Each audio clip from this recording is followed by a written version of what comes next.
NC State won by 40 last night. 40.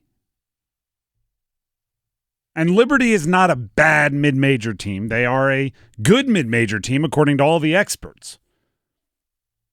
85-45 is what that makes you look bad. 85-45. So, credit to Will Wade. Right? He got his team in the right headspace to play well. He didn't like what he saw on the court the last 4 or 5 games. And I mean, like I said, he had all the subtlety of a sledgehammer, right? He did not pick and choose his way through. No, he spoke honestly, openly with Matt Chazanow, the voice of the Wolfpack. And we wondered if he was coaching through the media, right? If he was just venting or if he was just answering honestly or if he was I think now it's pretty obvious he was coaching through the media and he knew what his team needed to hear to light a fire under their you-know-what.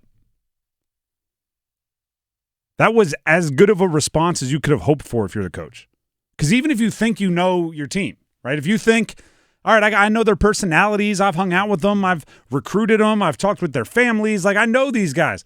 I can push them. When you do what Will Wade did, and I'm sure was even more animated and even more honest behind closed doors, when you open up that can of worms, you probably are pretty confident you can, they'll respond the right way, but then you're like with any big decision, you take a leap of faith and then you go, all right, let's hope that works. From the opening tip, they were dominant. 29-9 halfway through the first half. Dominated the stats that indicate effort, right? Dominated rebounding. Forced way more turnovers, points off turnovers. That is a fantastic response from the players, and it's one they should be proud of. Now, you can't lose the edge, right? You can't be like, all right, now we did what he wanted. Let's chill. You got Kansas on Saturday. You got to go with probably even more of the energy that led you to a 40-point win against Liberty in order to beat a team like Kansas and with Darren Peterson and all of these other challenges that they're going to bring. But they are developing as a team in a way that, for better or worse, guess what, players? You may have just written yourself a check that you're going to have to cash often. Will Wade now knows he can use tough love on you and it's going to work. He knows that you respond appropriately. Yeah, he just took the training wheels and threw them in the trash. Right? He took the training wheels off. He took the kid gloves off. But he kept them, right? As any good coach. Like, all right, let's see how they react. Maybe I'll go back to it if it doesn't go well. Soon as you put what you put on tape against Liberty, all right, throw the kid gloves away. Now we're moving. 85-45. Now here's the one. I don't even want to call it like a flaw or the opposite of a silver lining. Darian Williams had 9 points.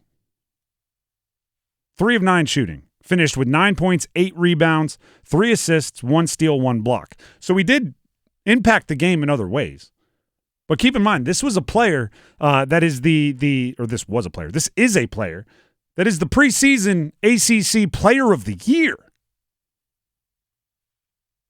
Think of all the great players in the ACC right now.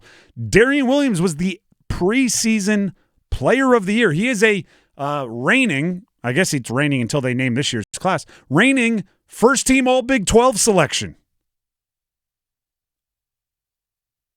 He's essentially had 10 points a game in his last handful of games. Now you may say, whoa, 10 points, double digits, when do you start frowning on that? I went back and looked at last year. Now, he had some stretches where he was in single digits. But in the NCAA tournament, he also had some stretches where he was scoring like 25 a game. In the NCAA tournament for Texas Tech, second round, Sweet 16, and the Elite Eight, which they lost to Florida, the eventual national champion, he had 28, 20, and 23. Those are not easy 28, 20, and 23s. Those are late NCAA tournament 20-plus burgers. So the fact that he's turning in 11, 10, 9, all those point totals here in a weird like fork in the road situation for State. I'm not saying it's good, bad, and different. I'm saying it's unusual. I'm saying that when a team is finding themselves, or when a team is losing more games than they want to early in a season, usually you lean on the things that are most proven, the most dynamic, and from your best players. So the fact that they've maybe even come out on the other side of this little struggle patch, this little slump that they were in, right? Assuming that some of the solutions they found against Liberty stick with them, if they've come out on the other side and they never went to the Darian Williams volume scoring path, it's a really interesting, unusual turn of events. Because I still don't think they reach their potential if he's not the centerpiece of their offense. Obviously, what they did against Liberty, it's hard to argue against. And he was not the centerpiece of their offense, at least not production from scoring. He's obviously involved. And for context, and I know I can hear some State fans saying it, he didn't have to play most of the second half because they were ahead by 1 billion. True. So, maybe on pace he would have finished with 14, 15 if he played the last 10 minutes or whatever he sat. But it's an interesting development in their season that he has not been, from a production standpoint, what I think the world of college basketball assumed he would be when he chose to come out of the portal and go to NC State. Yeah, and it's not just like a one-off thing. Like, hey, we won by 40. He didn't have to do a whole lot. But we know he's going to get 16, 17, 18 because that's what he's been doing. That hasn't been the case, like you said. And, he went, 3 of 9 shooting, I think, yesterday? 3 of 9.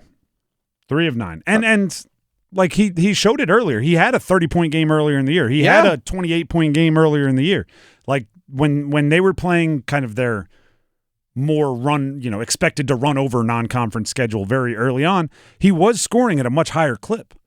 And then during this lull and obviously into the Liberty game, the averages have been way down. Last 4 games, he's averaging under 10 points per game. That's a different beast.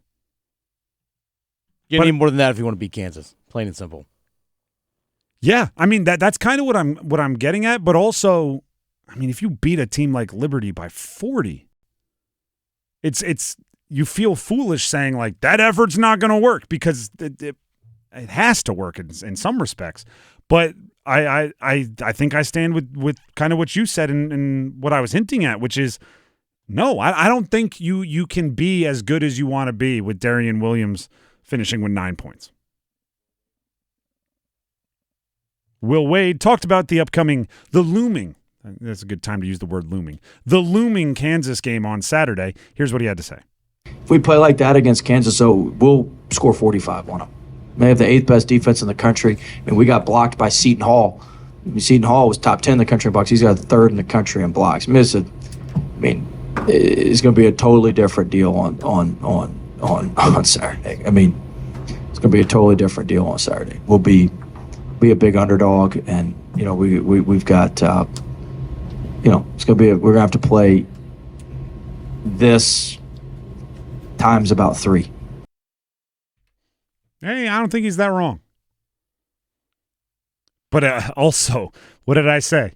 He now knows he can push that team in aggressive ways. He's not going to mince words at any point in time this season. He was already a brash guy. I think that's part of his personality. Now he knows I criticize my team, they show up better the next game. Well, do you know what happens next? I criticize them even more, and let's see how that goes. Just keep pushing the envelope.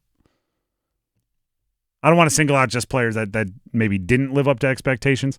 Matt Abel off the bench continues to thrive, and that's probably a difficult conversation for a coach because it's the name all the great 6 men throughout history, right? The Manu Ginobili situation. Well, should we start him, or is it going so well, him coming off the bench, that we don't want to mess with it? Matt Abel, their 5-star freshman, has been really good off the bench. And obviously bringing one of your best athletes into the game, a handful of minutes after everybody else is already cooking. Maybe you're getting some second unit guys trying to defend him. You can utilize some mismatches there, but he's just a very good player. And Van Allen Lubin Van Allen Lubin continues to be, as he probably should be, right? He's lived a life in college, played for a bunch of teams, including UNC. Now he's at NC State. He's dependable, right? And gave you, I think it was 12 or 13 points last night, 6 rebounds. Just another, and didn't play a lot of the fourth quarter or second half, just like Darian Williams. He is dependable as heck, man. That's good to have.